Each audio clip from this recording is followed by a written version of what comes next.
Curtis. 8 years is how long it took public health to revise the rules and regulations for daycare center standards on Guam, but it hasn't taken long for the new rules to be met with criticism. Human Services Program Administrator for the Department of Public Health and Social Services, LYDIA TENORIO. If you had the opportunity to review the existing standards that we've been working on, which are now 32 years old, versus what we've created as a document, is just building a lot of clarification with a law that was passed since 1978. It's coming to terms with current trends.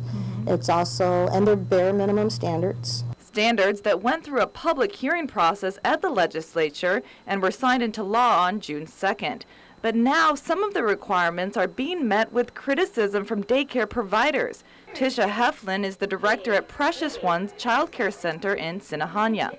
They just want us to go full force with either we agree with it or we don't agree with it. And many child care centers will not agree with it because they've been in business for a long time. And some of them feel like, yes, our standards need to get better, but at the same time, a lot of the things that we're doing now are not broken.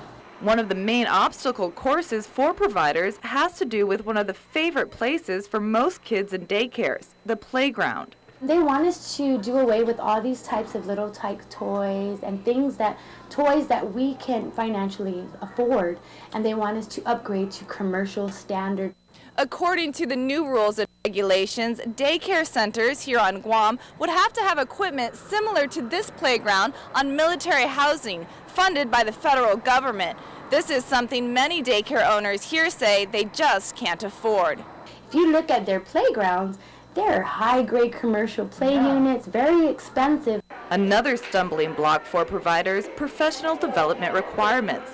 Heflin calls herself lucky that 10 out of 12 of the staff members at Precious Ones have the credentials required under the new law. But I realize not every child care center can afford the option to go and hire someone with a college degree.